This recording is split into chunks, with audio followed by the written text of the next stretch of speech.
Hai, halo, waktunya kamu simak podcast 404 Page Not Found yang dipersembahkan oleh Engage Media.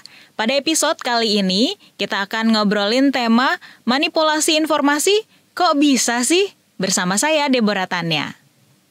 Sejak pandemi COVID-19, terjadi peningkatan penggunaan internet di masyarakat. Maraknya berita palsu atau kita kenal dengan hoax, ini bukan hanya terjadi saat ini, tapi sudah berlangsung sejak tahun 2012 yang lalu, pada saat kampanye pemilihan Gubernur DKI Jakarta. Kalau kita mau tarik lebih jauh lagi, distorsi informasi sudah terjadi sejak zaman Orde Baru sebenarnya. Laporan resmi tentang Gerakan 30 September 1965 misalnya, disebut Profesor Sosiologi Ariel Heryanto sebagai hoax terbesar sepanjang sejarah Indonesia. Sebenarnya apa sih yang memotivasi seseorang sehingga melakukan penyebaran disinformasi? Selain faktor individual, apa faktor-faktor struktural yang memungkinkan hoax menyebar? Sudah bersama dengan saya, Mas Alfredo Putro Wijoyo, mahasiswa pasca sarjana The University of Queensland, dan juga Mas Rizwin, pegiat anti korupsi. Halo, apa kabar Mas Aldo dan Mas Rizwin? Halo, baik. Halo Deborah, kabar baik. Halo, terima kasih untuk waktunya. Kita mau ngobrol-ngobrol di podcast hari ini tentang manipulasi informasi. Nah, sebenarnya kalau kita lihat hoax ini kan banyak banget tersebar ya di media sosial dan bahkan dipercaya gitu oleh sebagian orang. Kenapa sih hoax ini masih tumbuh subur di masyarakat kita? Mungkin dari Mas Aldo dulu. Oke, terima kasih pertanyaannya. Mungkin kita bicara mempertanyakan kembali pertanyaannya, apakah benar-benar hoax atau misinformasi ini tumbuh subur? Pertama, ketika kita mendefinisikan misinformasi itu ada dua definisi luas sebetulnya yang bisa kita gunakan. Yang pertama tuh informasi dalam tanda kutip salah yang bisa kita buktikan ini benar apa salahnya. Kedua, itu informasi yang misleading atau menyalahkan. Jadi ya ini sebetulnya bisa jadi informasi yang benar, cuman di cherry pick atau digunakan untuk mengkampanyekan atau memberikan informasi yang mungkin agak nyeleneh begitu ya. Literaturnya ini sebetulnya terpecah. Jadi ada literatur yang bilang oh ya emang hoax itu tumbuh subur dan sangat berbahaya. Dan ini direplikasi juga kalau misalkan kita lihat bulan lalu World Economic Forum itu ngeluarin Global Risk Report 2024. Jadi dalam report tersebut di World Economic Forum mereka mensurvei beberapa pakar dan misinformasi dan disinformasi ini menariknya mendapati peringkat nomor 1 sebagai ancaman terbesar umat manusia selama 2 tahun mendatang, di atas krisis iklim dan juga di atas perang misalnya atau genosida dan segala macamnya. Ini ada satu cara memandang misinformasi, tapi di sisi lain ada penelitian-penelitian terbaru juga, misalkan Sasha Altai dan kawan-kawannya, kolega-koleganya itu meneliti bahwa secara empiris misinformasi ini sebenarnya tidak sesubur-subur itu. Secara empiris internet itu lebih banyak berita-berita yang benar atau informasi-informasi yang benar. Sebelum adanya media sosial, misinformasi itu juga ada. Jadi kalau misalkan kita melihat rise misinformasi itu berasal dari media sosial, sebetulnya tidak juga. Terus orang itu sebetulnya nggak mudah percaya dengan apa yang mereka lihat dan baca di internet, mungkin agak counterintuitif ya. Dan secara jumlah orang yang percaya misinformasi itu lebih sedikit daripada orang yang percaya. Dan yang terakhir, bahwa berita bohong itu lebih menyebar lebih cepat daripada berita faktual. Ada beberapa penelitian yang juga melihat enggak juga kok. Misalkan pada masa pandemi COVID-19, berita-berita yang berbasis bukti itu lebih banyak di-retweet daripada berita-berita konspirasi-konspirasi misalnya. Jadi mungkin kita perlu clear dan berhati-hati kalau misalkan kita melihat hoax tumbuh subur apa enggak sih. Bagaimana kita mendefinisikan, apakah definisinya itu lebar atau sempit. Kalau misalkan definisinya lebar, mungkin kita bisa melihat ada banyak contoh-contoh misinformasi, tapi kalau definisi sempit itu sebetulnya enggak juga. Tapi ini tentunya tidak menafikan kalau misalnya misinformasi itu tetap ada dan menunjukkan ada harmful juga terhadap masyarakat. Tapi kalau misalnya kita lihat lagi apa sih sebenarnya yang motivasi seseorang itu sehingga dia melakukan penyebaran disinformasi. Emang segitu pentingnya ya, Mas Aldo? Gimana? Ada beberapa faktor mungkin kenapa orang menyebarkan dan juga memproduksi. Faktor produksinya itu juga penting untuk diperhatikan. Pertama, uang. Ada beberapa penelitian dan banyaknya juga di Asia Tenggara, itu ada beberapa industri lah yang berkembang untuk memproduksi misinformasi. Pertama itu uang, karena ini ya untuk bertahan hidup di masa informasi teknologi. Tapi menariknya penelitian ini secara etnografis, jadi juga melihat ada komponen ajang untuk unjuk gigi.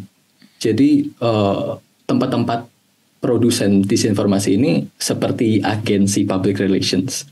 Jadi mereka ingin menunjukkan, oh kita bisa loh melakukan manipulasi informasi atau bisa engage dengan masyarakat, kita bisa spinning dan bisa meraih atensi, meraih kepercayaan gitu misalnya.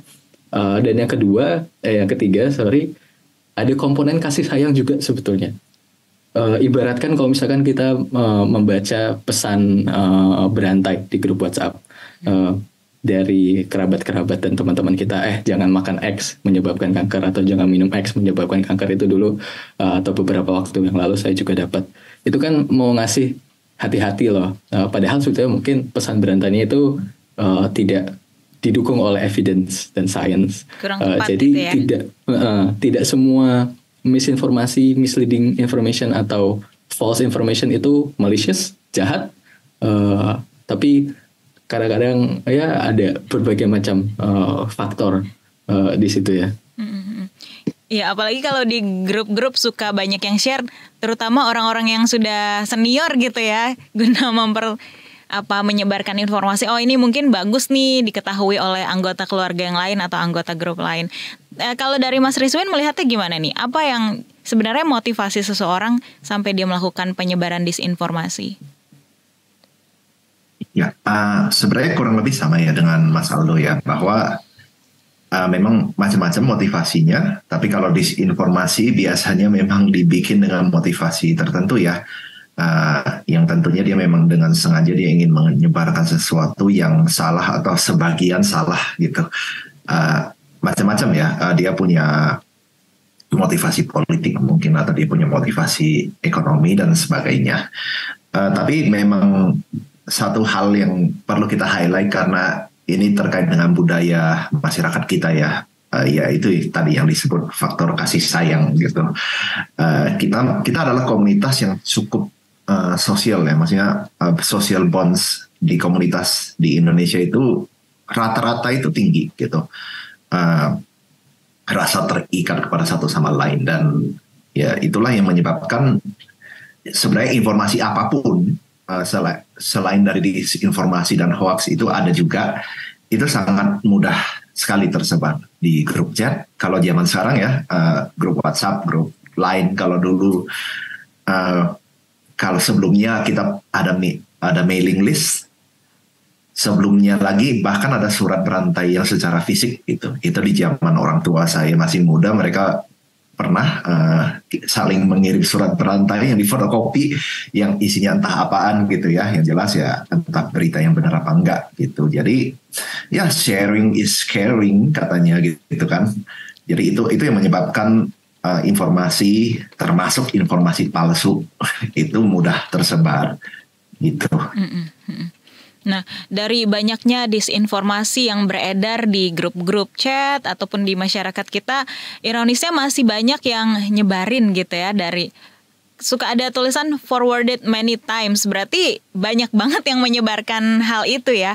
Beberapa penelitian bahkan menunjukkan bahwa pendidikan tinggi atau kecakapan dalam literasi digital nggak bisa mencegah penyebaran disinformasi ini.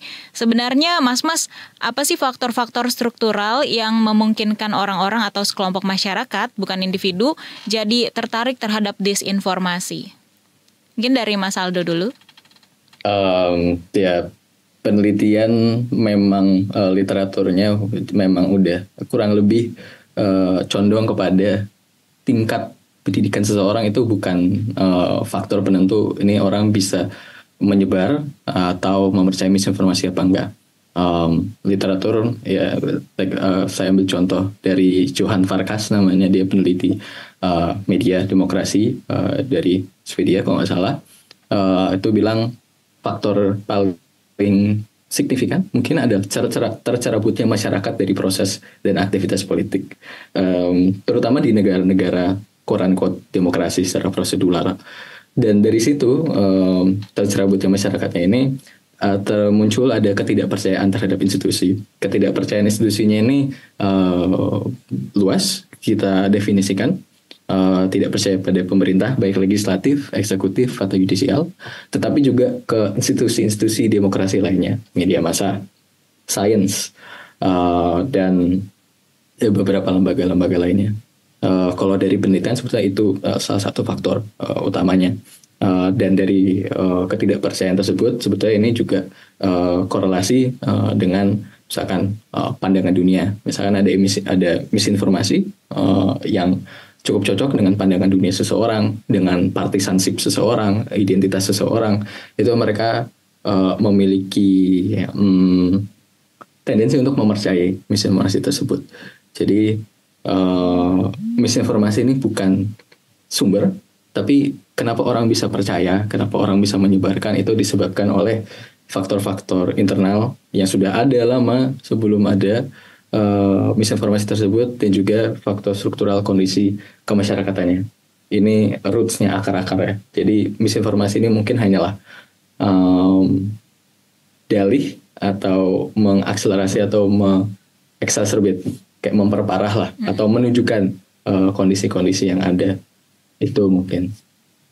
Baik, kalau kita tarik ke belakang sedikit, kita tahu Indonesia ini punya sejarah panjang dipimpin pada zaman Orde Baru ya, saat manipulasi informasi ini dilakukan oleh aktor-aktor dan juga lembaga resmi negara. Apakah Anda melihat ada pengaruhnya dengan apa yang memungkinkan terjadinya penyebaran hoax hari ini, Mas Aldo? Ya, tentu. Pertama, manipulasi informasi oleh negara itu mungkin bentuk paling berbahaya dari misinformasi. Jika kita bandingkan tadi dengan soal sharing is caring dan misinformasi yang tersebar di pesan-pesan berantai. Dan gak cuma di Indonesia, tentunya 65 itu faktor yang sangat krusial dan berdarah-darah juga. Contoh lainnya Donald Trump, terutama stolen votes di Capitol Hill, dan juga Amerika Serikat lagi, the weapons of mass destruction di Irak. Itu pretext untuk perang.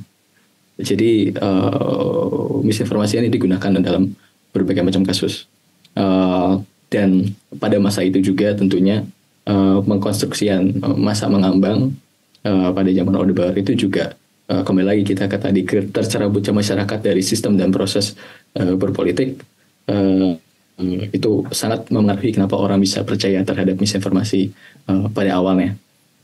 Jadi konteks negara, pengkontrolan informasi, dan juga pengkondisian masyarakat itu sangat memengaruhi, dan tentunya apa yang dilakukan di masa lalu secara pengkondisian sistem politiknya sangat memengaruhi kenapa masyarakat kita sekarang mungkin dalam beberapa kasus mudah menginstrumentalisasikan informasi untuk kalangannya, untuk golongannya, begitu mungkin. Baik, oke. Mas Aldo dan juga Mas Rizwin, saat pandemi COVID-19 beberapa tahun yang lalu, hoax ini sangat masif ya, kita lihat banyak informasi yang simpang siur mengenai COVID-19 ini. Pun saat pemilu kemarin juga yang menyebabkan timbulnya polarisasi di masyarakat. Gimana sih hoax ini jadi makanan empuk dalam tanda kutip ya untuk buzzer menyebar luaskannya, khususnya terkait isu politik dan mungkin kesehatan ya kalau kita bicara COVID kemarin. Dari Mas Rizwin? Oke, kalau soal nggak cuma waktu pandemi ya sebenarnya, dan nggak cuma waktu pemilu, karena polarisasi saya kalau saya lihat dari observasi pribadi gitu ya, sebenarnya polarisasi masyarakat kita terutama di internet gitu ya, itu memang udah kejadian sejak sekitar sebelum 2012 gitu ya, sebelum Pilkada DKI Jakarta waktu itu mungkin aku bisa bilang safe to say itu sekitar 2010 udah mulai kelihatan tuh tanda-tandanya di Twitter tuh ketika orang-orang mulai saling melabel ya. Ada pihak yang melabel sebuah grup orang sebagai lo orang-orang radikal. Kamu radikal, kamu bigot gitu ya. Itu untuk merujuk ke orang-orang yang mereka lebih konservatif gitu. Dan kemudian di sebaliknya ada juga pihak-pihak yang dilabel sebagai liberal, sebagai enggak taat agama dan sebagainya. Itu saya melihat sign-nya udah ada sejak tahun 2010-an awal gitu.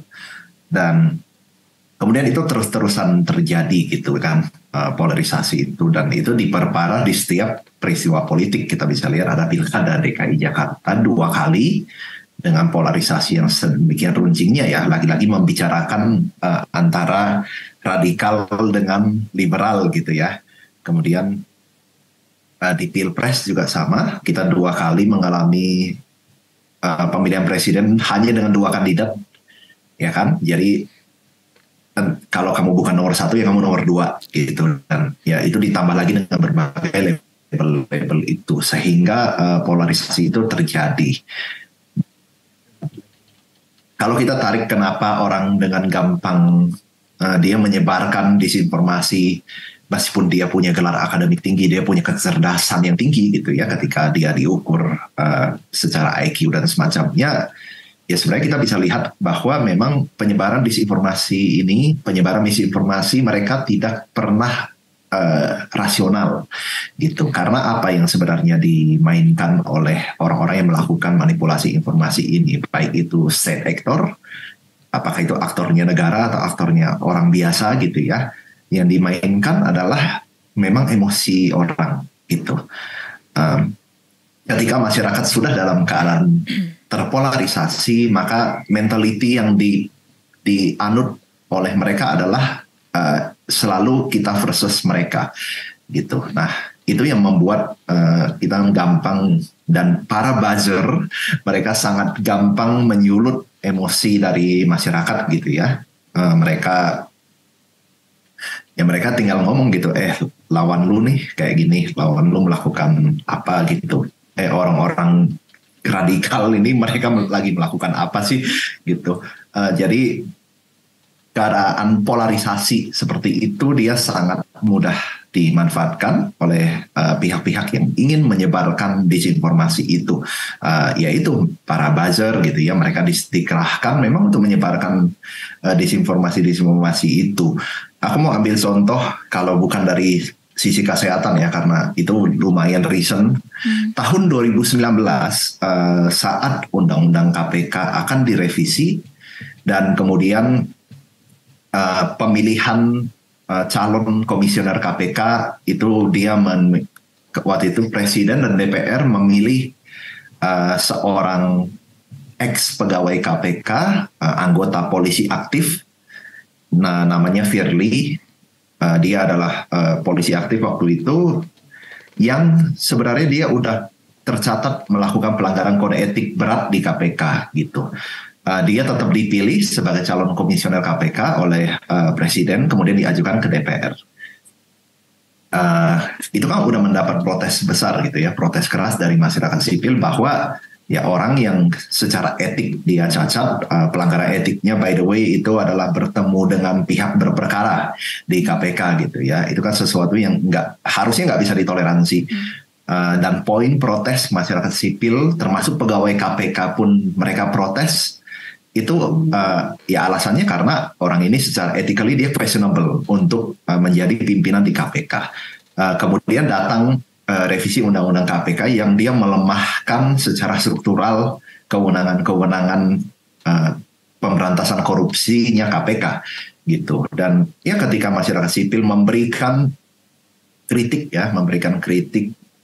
memberikan penolakan yang sebenarnya saintifik gitu loh. Ada analisis hukumnya dan ada berbagai analisis itu, ya ternyata yang didapat di sebutannya yang didapat di masyarakat ya, kita mendapati ada disinformasi bahwa pegawai KPK itu adalah polisi Taliban gitu. Polisi Taliban dalam artian kami, karena saya dulu sebagai KPK ya, kami adalah gerombolan orang yang dianggap radikal, nggak mau nurut dengan kekuasaan gitu ya, dan ada juga yang menyebarkan bahwa di KPK tersebar paham-paham radikalisme Islam gitu. Itu yang tersebar di masyarakat, dan karena lagi-lagi keadaan sedang terpolarisasi, ini menyentuh secara emosional segolongan orang gitu ya, golongan orang-orang yang mungkin dia merasa dia udah nge-vote untuk Presiden Jokowi waktu itu, dan ya dia merasa oke, saya nge-vote Presiden Jokowi karena saya ingin melawan radikalisme. Dan ketika tersebar isu ada radikalisme di kalangan pegawai KPK, karena itu dia merasa dia harus mendukung revisi Undang-Undang KPK dan kemudian pemilihan komisioner KPK yang cacat etik. Nah, jadi ya keadaan seperti itu yang memang dimanfaatkan oleh para aktor-aktor itu. Jadi dia menyentuh emosi orang, emosi mentality kita versus mereka ini, untuk ya semakin memperdalam agenda-agenda mereka. Wow, aku kayak speechless gitu loh dengar penjelasannya Mas Rizwin.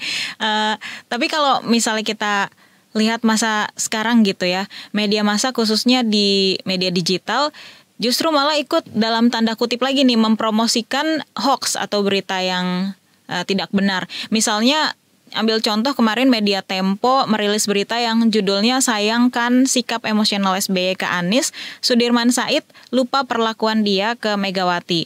Berita kedua juga ada yang berjudul "Sudirman Said ungkap alasan Anies tak pilih AHY, hanya mayor TNI, karbitan, dan belum matang". Kalau misalnya mas-mas ini melihat gimana sih ini fenomena media ini, kan yang tadi saya sebutkan adalah media yang kredibilitasnya tidak perlu diragukan ya, udah skalanya udah nasional, tapi masih bisa gitu loh keluar berita yang misinformasi atau hoax ini. Gimana kalau pandangannya Mas Aldo? Nanti boleh dilanjut sama Mas Rizwin kalau ingin ditambahkan, silakan. Iya, pertama setidaknya kalau misalkan ada kesalahan-kesalahan dalam produk jurnalistik ini, ya memang semestinya itu diselesaikan dengan mekanisme-mekanisme sebagaimana mereka produk-produk pers gitu, melalui Dewan Pers dan juga mekanisme hak jawab dan segala macamnya, bukan dengan menggunakan misalnya defamation atau pencemaran nama baik dan segala macam yang sebetulnya sering dilakukan di Indonesia. Tapi kalau misalkan memang ada produk-produk sedemikian rupa yang dikeluarkan oleh media-media massa, ya diselesaikan melalui mekanisme-mekanisme yang ada, karena ya kalau misalkan kita melihatnya sebagai bentuk dari berita-berita cepat untuk disandingkan dengan keringan teknologi informasi, internet harus berita cepat, naik, mungkin akan ada kesalahan-kesalahan ya dalam kaidah-kaidah jurnalistiknya.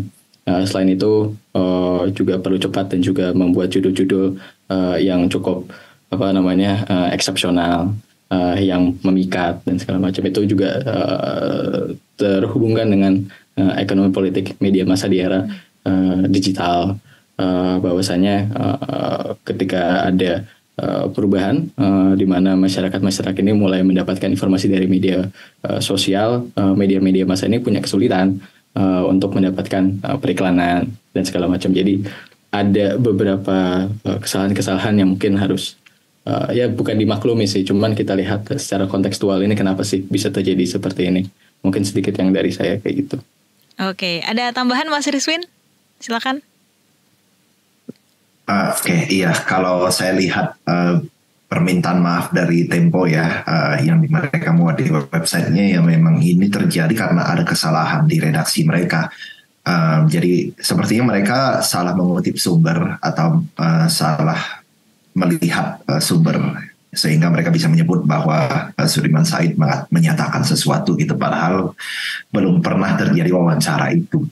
Kalau sama sepakat dengan Mas Aldo bahwa memang ini perlu diuji ke Dewan Pers, kejadian-kejadian seperti ini ya, dan tidak seharusnya untuk memproses secara pidana gitu, karena bagaimanapun jurnalisme mereka berorientasi pada kepentingan kita semua gitu, kepentingan publik. Jadi sehingga kalau kita mengkriminalisasi jurnalisme itu akan menjadi ancaman besar bagi kita semua. Tapi memang kalau kita boleh mengkritik bahwa ada terjadinya berita-berita yang salah gitu ya, kita sebut salah karena memang salah. Kejadian ini akan bisa dimanfaatkan untuk menurunkan kepercayaan masyarakat terhadap media massa, terhadap jurnalis gitu. Ya ketika kepercayaan masyarakat terhadap media massa itu berkurang, maka mencari alternatif informasi nih gitu. Yang jelas dia bukan datang dari media massa yang bisa diuji gitu ya. Karena media massa kita bisa uji kebenarannya, kita bisa uji ke Dewan Pers. Mereka punya kaidah-kaidah jurnalistik yang udah ilmiah tentunya. Nah kemudian kalau masyarakat mencari alternatif dari entah siapa, dari buzzer gitu atau dari media sosial, akun-akun media sosial yang jelas-jelas bukan jurnalis gitu ya. Misalnya dia mencari kebenaran, mencari fakta hanya dari podcast gitu misalnya. Bukan berarti podcast itu isinya salah, enggak, tapi kan ada perbedaan nih, podcast yang ngobrol gitu, obrolan, kita ngobrol dengan beberapa narasumber yang mungkin mereka pejabat atau seseorang yang punya kewenangan gitu ya, dibanding dengan jurnalis yang menginterview orang-orang tersebut gitu. Itu akan ada perbedaan dalam tingkat kritisnya gitu. Jadi itu sih ada ancaman seperti itu. Jadi ya harapanku adalah di tengah gempuran apa ya sebutannya, gempuran informasi gitu ya, dan demand atas informasi yang cepat, ya alangkah baiknya kalau jurnalis kita masih bisa tetap mempertahankan kualitas mereka sih, sehingga dia bisa merawat kepercayaan masyarakat. Ya mungkin bisa timbul berita yang hoax tadi karena reporternya salah sumber nomor handphonenya kali ya. Tapi sebenarnya ada juga perannya editor sebagai quality control kan ya Mas. Harusnya sih itu kesaring ya. Cuma ya mungkin lagi ngantuk kali waktu itu. Oke. Mungkin ada demand ke informasi yang cepat itu sehingga oh ya mungkin kita harus cepat turunin berita nih gitu. Kita harus buruan naikin beritanya gitu. Jadi ya escape atau gimana. Iya, betul. Nah, kalau menurut Mas Aldo dan juga Mas Rizwin, gimana sih upaya masyarakat nih, kita sebagai masyarakat sipil menghadapi penyebaran hoax nih yang dari kanan, kiri, depan, belakang banyak banget. Apa yang berhasil, apa yang kurang berhasil atau tepat sasaran? Upaya-upayanya. Dari Mas Aldo dulu deh. Mungkin pertama dimulai dari pandangan kalau menangani misinformasi ini bukan isu sektoral ya. Walau sudah banyak yang dilakukan oleh gerakan masyarakat sipil untuk misalkan literasi digital atau inokulasi kayak games yang dilakukan untuk ini loh karakteristik misinformasi itu ada ini. Misalnya karakteristik misinformasi yang sering dikutip itu kan tadi seperti Mas Rizwin juga sudah paparkan, menggunakan mungkin kata-kata yang emosional, kata sifat, lalu menggunakan bahasa polarisasi atau menggunakan bahasa-bahasa yang sifatnya konspirasional. Tapi ada juga beberapa peneliti yang bilang kayaknya nggak semua misinformasi itu pakai karakteristik seperti ini, dan tidak semua misinformasi menggunakan karakteristik seperti ini. Dan tidak semua informasi benar itu tidak menggunakan karakteristik tersebut. Ada saja informasi-informasi yang secara fakta itu benar, tapi menggunakan misalnya bahasa emosional, bahasa yang polarisasi, dan juga bahasa konspirasional juga sebetulnya kadang-kadang ada-ada aja. Jadi mungkin perlu berhati-hati dan mencoba untuk terus bereksperimen dalam menggunakan metode-metode yang masih belum verified gitu. Dan juga kembali lagi, kalau misalnya kita percaya tadi misinformasi bukan isu sektoral, akarnya adalah soal ketidakpercayaan institusi, fokusnya mungkin juga perlu dipecah dan balance antara menangani dari masyarakatnya tapi juga untuk mendukung bagaimana caranya membangun lagi kepercayaan terhadap institusi-institusi. Dan tentunya kalau misalkan di situ tidak pekerjaan masyarakat sipil doang, karena ya ada sektor pemerintah yang juga tidak terlalu dipercaya, ada media massa, dan banyak dari ketidakpercayaan itu kan datang dari proses politik yang tidak demokratis, yang datang dari kebijakan-kebijakan yang diambil sepihak, tidak menekan masyarakat. Jadi proses-proses ini mungkin yang perlu diperbaiki. Banyak sekarang itu ya fokusnya di bagaimana cara memperbaiki kapasitas individu. Padahal ya dari si individunya ini sebetulnya lebih mungkin signifikan melebar ke struktur, ke masyarakatnya, ke pemerintahnya, ke institusi-institusinya. Kenapa sih mereka tidak percaya? Apa konteks-konteks historis dan spesifiknya? Apakah dari masa mengambang per Orde Baru atau sektor-sektor yang atau secara temporal lebih dekat, misalkan kegagalan reformasi di korupsi dan segala macam bentuk kegagalan proses politik demokratisnya itu. Itu mungkin. Kalau dari Mas Rizwin?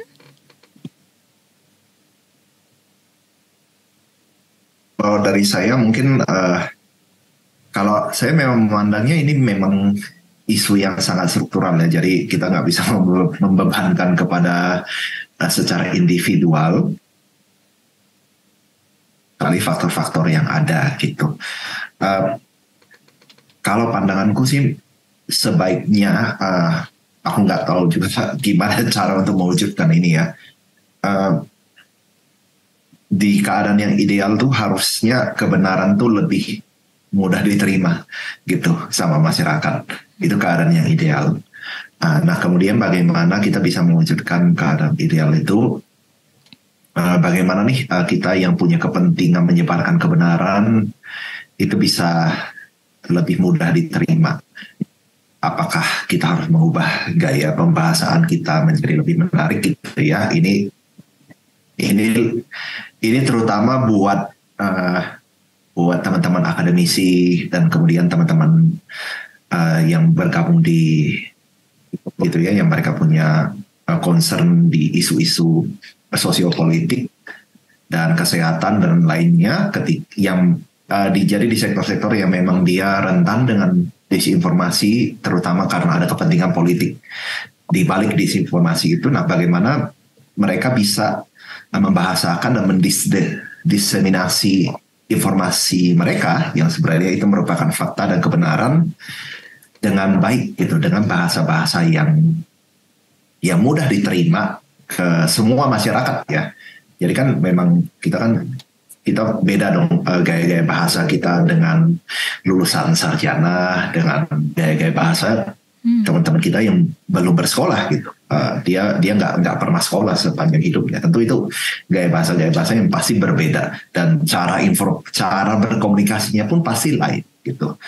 Jadi mungkin kalau dari sisi masyarakat sipil, terutama buat teman-teman lembaga masyarakat sipil ya itu kita harus benar-benar harus pick up cara berkomunikasinya kita gitu ya.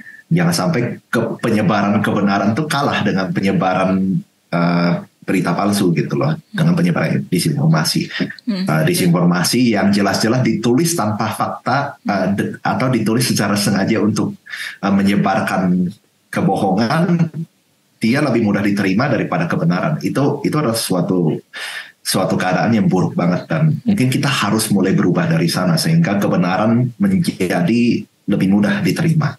Setuju banget sama Mas Rizwin. Nah, tambahan lagi nih Mas Rizwin, gimana yang kita harapkan ya dari peran pemerintah sendiri supaya penyebaran hoax ini nggak semakin masif di media, khususnya media digital, Mas Rizwin?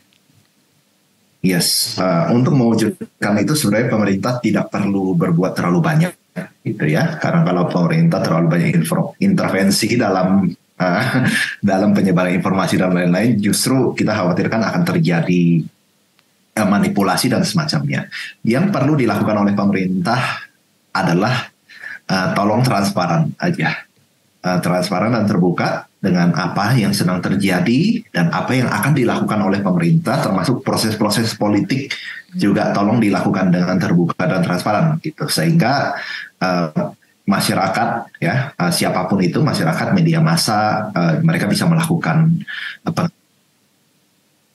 di semua proses-proses pekerjaan mereka, dan ya udah masyarakat bisa menilai sendiri gitu. Tapi itu hanya bisa terjadi kalau mereka transparan. Kalau mereka nggak transparan, banyak yang ditutupi, ya itu akan membuka banyak ruang untuk penyebaran disinformasi, misinformasi gitu, konspirasi, teori-teori konspirasi gitu ya. Itu semua muncul karena mereka nggak pernah mau transparan sepenuhnya kepada jadi kita. Trust issue ya. Iya betul trust issue ya. Jadi kalau mereka udah transparan, mereka bisa akuntabel, maka celah-celah itu akan tertutup dengan sendirinya. Benar, sepakat sih. Kalau dari Mas Aldo nih, gimana Mas Aldo melihat efek jangka panjang dari paparan disinformasi di masyarakat kita yang berulang terjadi dan pengaruhnya terhadap pandangan dan sikap masyarakat? Tadi mungkin nyambung sedikit sama Mas Rizwin soal konspirasi ya. Ada penelitian yang menunjukkan ada korelasi. Jadi kalau misalkan tingkat korupsinya tinggi, tingkat konspirasinya, orang-orang percaya misalnya konspirasi itu juga tinggi. Jadi emang ada korelasinya di situ, dan itu memoderasi.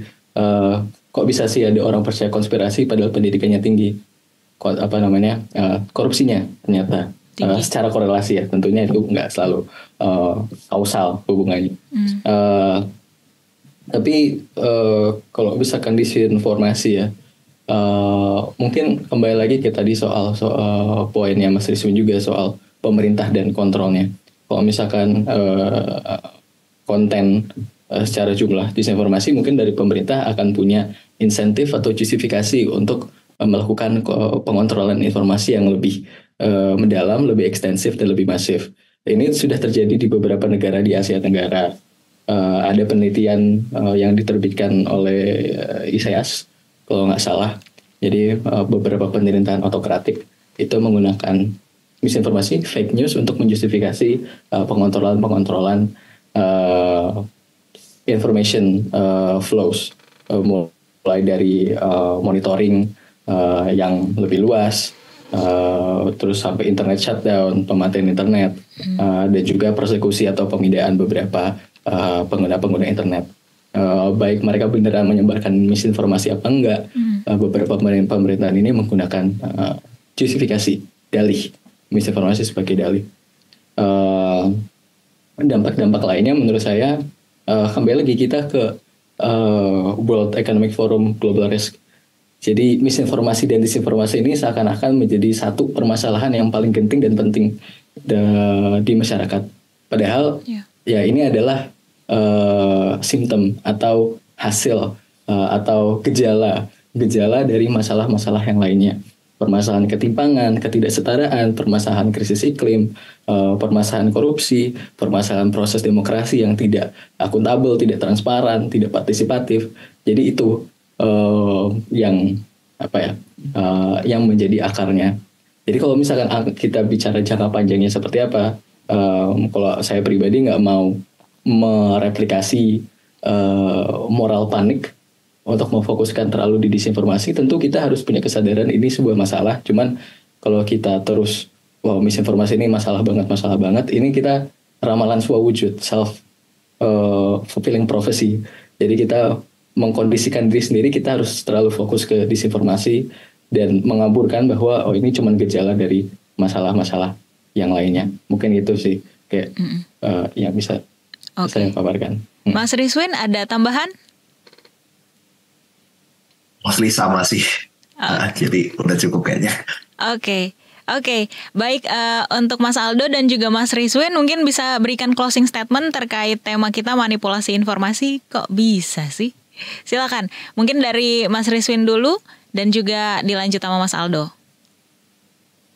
Oke, kalau dari saya sebenarnya pesannya lebih ke untuk kita semua ya. Kalau maybe kita setelah ini dengan kita udah banyak belajar gitu ya dari proses politik kita yang udah terjadi, kemudian dari polarisasi yang kita mengalami. Saya melihat udah banyak yang menyadari gitu bahwa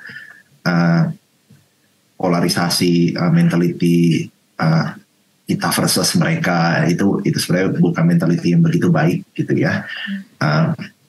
Jadi mungkin kita bisa sama-sama belajar untuk beranjak dari sana, dan kita bisa punya keinginan untuk melakukan dialog-dialog yang lebih ilmiah terkait isu apapun itu gitu, sehingga kita nggak berinvestasi berlebihan secara emosional terhadap suatu isu, terutama isu politik gitu. Nah, dari sana kita nanti bisa sama-sama untuk belajar mencari kebenaran bersama-sama gitu. Jadi kuncinya kita coba beranjak supaya kita bisa menjadi komunitas masyarakat yang lebih dewasa dalam memandang isu apapun itu, sehingga kita bisa berdiskusi secara sehat, secara nuans gitu ya, mengenai apa yang terjadi. Oke. Dengan itu kita bisa lebih aman dari kampanye-kampanye disinformasi dan semacamnya. Mantap. Itu sih dari aku. Thank you. Mantap. Mas Aldo, silakan ditutup dengan Mas Aldo nih. Oke, mungkin mengulang lagi bahwa misinformasi ini gejala, bukan akar dari berbagai permasalahan yang ada di masyarakat. Kedua, tidak ada dalam sejarah manusia mungkin ya, ini mungkin agak hiperbola, cuman tidak ada dalam sejarah manusia di mana misinformasi itu nihil. Kita tuh masyarakat yang murni, semuanya benar, jujur semua berita itu tidak ada misinformasi. Bahkan dari sekecil disuntik tuh nggak sakit, cuman kayak digigit semut atau misinformasi kayak gitulah. Ya, sebetulnya ada dan terus menerus akan ada. Sebelum media sosial itu nggak ada masa murni sebelum ada disinformasi. Jadi mungkin kita perlu live atau hidup dengan kalau misalkan ada misinformasi, mungkin cara kita sendiri memandangnya. Kita punya semacam bendungan kedamaian, jadi tidak terbawa arus dari misinformasinya menjadi real permasalahan yang bahkan sampai fisik. Dan untuk mungkin rekan-rekan akademisi untuk meneliti secara empiris sebetulnya jangkauan misinformasi ini sebesar apa, menggunakan definisi yang ketat supaya kita tidak terlalu terjerumus atau tenggelam dalam moral panik, terlalu ketakutan misinformasi. Kita perlu menjernihkan pandangan kita terhadap masalah yang sebenarnya ada di masyarakat itu apa aja sih, mungkin itu. Oke, apalagi di tengah masyarakat kita yang budaya patriarkinya kental ya, jadi turun-temurun nih misinformasinya. Benar sekali yang tadi Mas Aldo bilang, kalau misalnya mau ada vaksinasi apa yang disuntik gitu, enggak kok, cuma kayak digigit semut apa dulu nih, mohon maaf gitu. Kan rasa sakitnya yang dirasa bisa beda-beda. Baik, terima kasih sekali waktunya Mas Alfredo Putrawijoyo, mahasiswa pasca sarjana dari The University of Queensland, dan juga Mas Rizwin, pegiat anti korupsi, untuk waktunya ngobrol-ngobrol di podcast 404 Page Not Found hari ini. Dan terima kasih juga buat kamu yang sudah mendengarkan podcast hari ini yang dipersembahkan oleh Engage Media. Untuk kamu yang mau memberikan ide dan masukan, silakan kirimkan email ke podcast@kbrprime.id dan tulis di bagian subjek podcast 404 Page Not Found. Ikuti juga podcast lainnya yang cocok untuk curious minds kamu di www.kbrprime.id atau mungkin mendengarkan juga lewat platform mendengarkan podcast lainnya. Sampai jumpa di episode selanjutnya. Saya Deborah Tanya pamit. Salam.